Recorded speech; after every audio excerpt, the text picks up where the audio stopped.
You were clear. actually invited here as a trans woman. Yes, trans woman. And when That's you called a have to distinguisher, friend. When you put trans or another word in front of woman, it's not actually a real Tall woman. woman? It describes the woman. Short woman? It's an adjective. You don't It's have an to adjective. do that for Trans a woman woman. is a type of woman, and that goes under the whole umbrella of what woman. Hey everyone, welcome back to the channel. So glad you're here for this one. So picture this. A panel show puts conservative Christian women in the same room as a group of trans women and asks one loaded question. What does it actually mean to be a woman? And what starts as polite quickly turns into one of the most fascinating standoffs I've seen, where one side leans entirely on biology and chromosomes, the other leans on identity and lived experience, and neither one is backing down. The moment someone gets calmly corrected with the line, "It's an adjective," is when this whole thing really lights up. Stick around all the way through, because the back half is where the strongest points land, and you do not want to miss how it closes out. And do me a favor while you're watching, drop a comment and let me know what part of the world you're tuning in from. I genuinely love seeing how far this channel reaches. All right, let's get into it. I'd have to disagree with that. I have lived a woman experience, but you never truly have had a lived experience as a woman. You have to think about biology, chromosomes, hormones. You can't discount biology in reality. If you feel like you've had a lived woman experience, that's not rooted in reality. You actually don't. That's your opinion. That's exactly what I believe. Yeah. You're right. Yeah, and I absolutely disagree and completely believe the opposite. So like, I can already see where this is going, like bringing in like spirituality. I kind of just gotten the vibe a little bit, and like, I'm not on that same playing field. But how could you truly know what it is to have a lived experience as a woman if you weren't born as a woman? Yeah, how could you know what my experience is as a woman if you've never been in my shoes? But you don't. But I've also been know, a woman my whole life. But respectfully, you also don't know what it's like to be a trans woman. And I think that we get too comfortable reducing trans women down just to their genitalia. Because let's be clear, when we talk about the experience of being a trans woman, it does not start with biology. It starts with gender identity, gender expression, and how we socially show up. My womanhood is not a threat to your womanhood. And I actually agree with you. I have a similar way of thinking of like, I was born this way, I will die this way. My experience is very sacred, and that's why I'm in alignment with all of you here to be able to share that.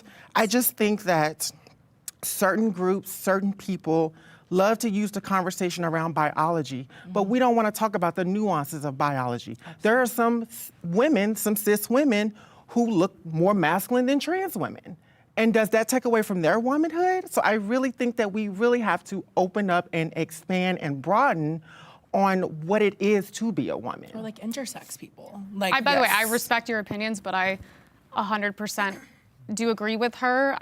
Most likely we do. I feel like that's almost like me being like, oh no, your experience is like a paraplegic, like I'm totally there and feel for you. It's like, how could I even say that? That's, to me, I feel offended being like, yeah, no, I've totally been there. Like, we agree to disagree because you haven't. And you I would argue that maybe our experiences are more similar than you would think. Like really, how I've like been exposed to certain things, and even as somebody who had not come out as a trans woman yet, I was going through experiences that women go through. And that may not resonate with you, but it's not really your place to tell me what I experienced and what I didn't. Yeah, I was born a woman. Everything about me is a woman. All the hardships I go through every second of every day, being a woman, going through, I mean, I don't want to talk about too much personal stuff just because I am a public figure, and most of it's extremely traumatic, that I think probably every woman goes through. But This is the moment the whole conversation actually gets real, and I need you to pay attention to how cleanly the conservative woman holds her ground here. She doesn't raise her voice. She doesn't get nasty. She just calmly says you cannot discount biology and reality, and if you believe you've lived a full woman's experience, that belief isn't rooted in reality. And what blows my mind is the response she gets back. The only comeback is, "That's your opinion." That's it. That's the entire rebuttal. And here's what people don't realize. When someone makes a clear, grounded, factual claim, and the only thing the other side can fire back is "that's your opinion," that's not a counter-argument. That's a white flag. She brought chromosomes, hormones, biology to the table, and the answer was basically feelings. You have to understand why that matters for this kind of conversation. Because the entire modern debate around womanhood keeps trying to move the goalposts off of biology and onto identity, and the second you do that, the word woman stops meaning anything specific at all. Then watch the pivot. One of the trans participants says we get too comfortable reducing trans women down to their genitalia. And I want to be fair here, that's a clever rhetorical move, but it's also a misdirection. Nobody on the conservative side reduced anything to anatomy. They pointed to the entire biological reality of being female, which is a developmental fact, not an insult. And then comes my favorite exchange in this whole stretch. Comparison gets made that claiming someone else's lived experience is like telling a person in a wheelchair. I've totally been there. And the conservative woman just says, we agree to disagree because you haven't. 4 words. No anger. That is how you hold a boundary without melting down. She respected the room and still refused to pretend a comparison was true when it wasn't. And that confidence is exactly what makes this clip so satisfying to watch. Just from being a little girl, going through puberty, being around men, I've been in LA, was going out at a young age, through dealing with health issues, periods that sent me to hospitals up until this day, hormone issues, constantly dealing with also being a public figure and my image and all these things. It's just so difficult. Sometimes I'm like, the fact that we work is so crazy to me because what I emotionally go through 24/7. I've dealt with cervical cancer, which has been the most traumatic thing I've ever gone through, multiple times, multiple surgeries. Women's healthcare is genuinely medieval. It makes me sick. I am very pro-woman. I hope that comes across. And I'm just like, my entire journey, my hormones, what I was born at, my biology makes me who I am and takes me on this journey. And I just always want that to be something respected because I really feel for women. What we go through is just, thank God I am in this country. If I was somewhere else. There's always room for nuance. I do agree. I totally understand a different perspective.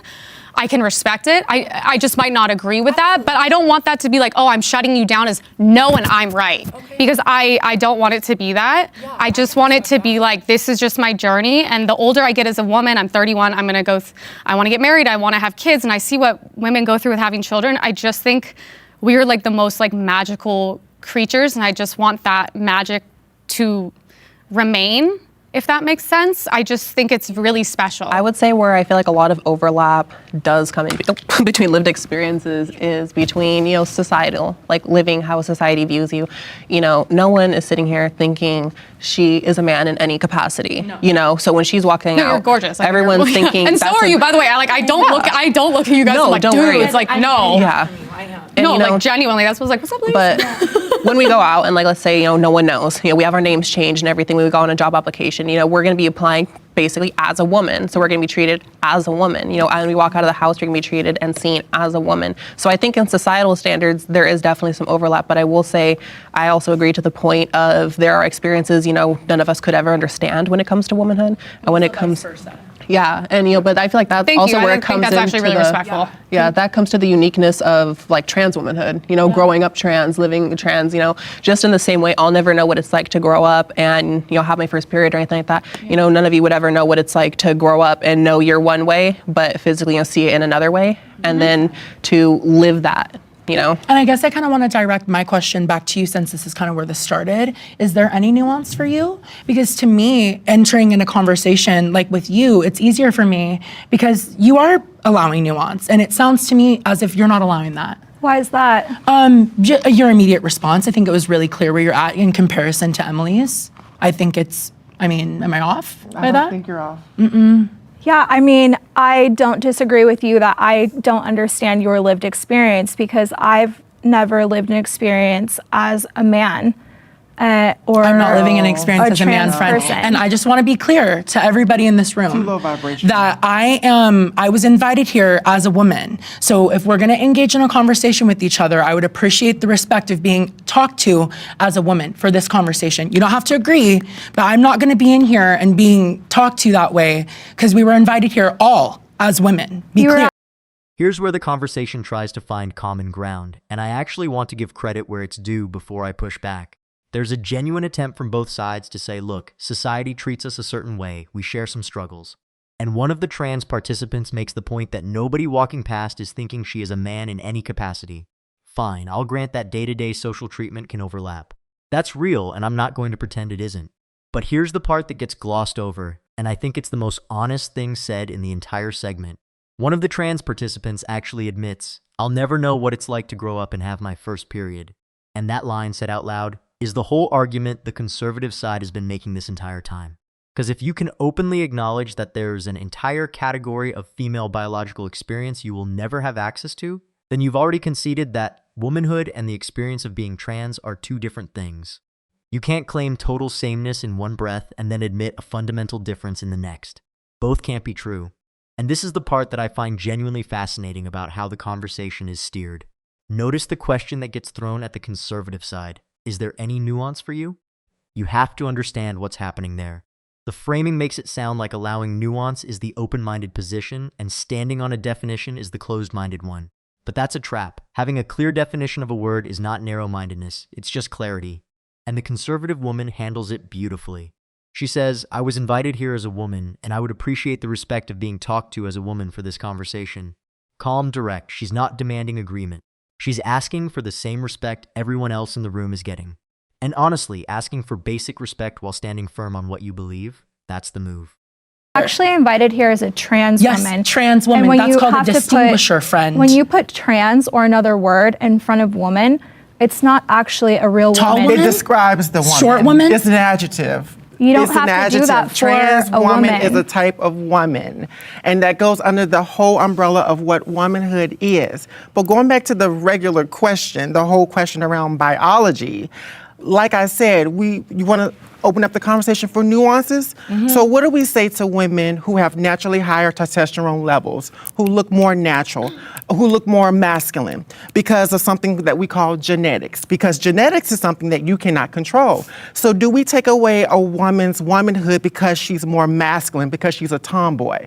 Or is she still a woman? Because like that could become a whole social construct around that.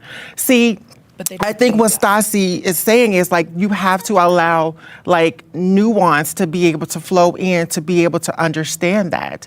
Like just y'all being a conservative woman, I like to know what your definition of conservative is, because Literally. is it more just political, or is it because like you carry yourself a certain way? Do you dress a certain way? So I can understand a little bit more. I would love to jump in on the topic of what is a conservative woman. For me, it is number one, my faith. My faith as a Christian informs every aspect of my life, and so that's going to be mainly where I'm leading through. Second is family. I think family is a really important thing to me and many conservatives. So when we talk about laws and society, many conservatives are concerned about what is going to affect the family unit. Third is tradition. Conservatives lean towards a more traditional vibe, if you will. So we're not so much about tearing apart the entire social constructs and ripping it all apart and starting new, because we value what generations before us have done and we find wisdom in that. And so it's like you're looking in a road and you see a big rock there, and some people may think like, okay, tear the rock out, build a fence, do all these things.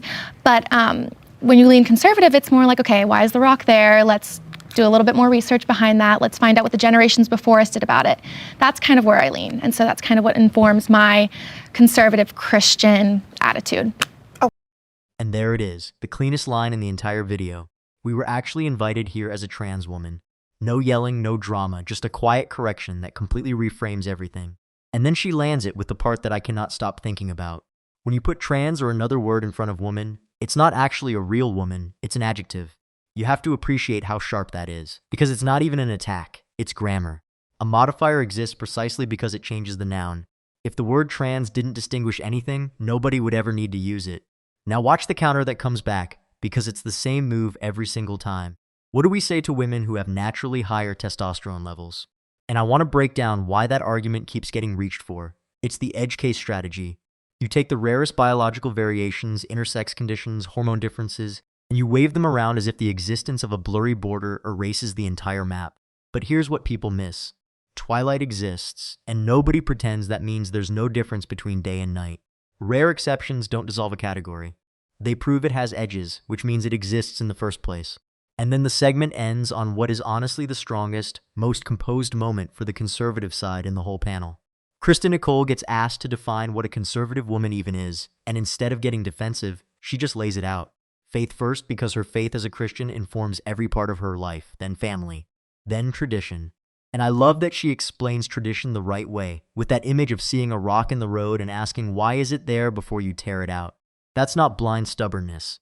That's the actual conservative instinct, which is to respect that the people who came before us might have understood something we don't. And that's why this whole exchange matters. One side built its case on shifting definitions and feelings, and the other side calmly stood on biology, clarity, and inherited wisdom and never once raised its voice to do it. That is what winning a conversation actually looks like. So what do you guys think of this? Leave your thoughts down in the comments, please like and subscribe, and I will see you in the next video.